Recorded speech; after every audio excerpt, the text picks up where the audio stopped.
Tips po sa pag-a-apply papunta dito sa Finland. Kung kayo po ay nag-a-apply ng skilled worker papunta dito sa Finland, maaari nyo lang po lamang na i-check po muna ang inyong mga ina-apply agency sa dmw.gov.ph para po kayo ay makasigurado.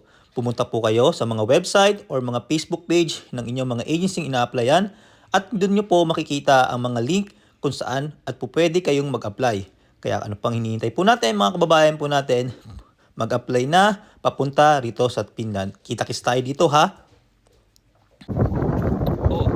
At tips ko na rin po sa mga nagpapadala kung ano po ang pinaka-the best na money transfer app ay TapTapSend.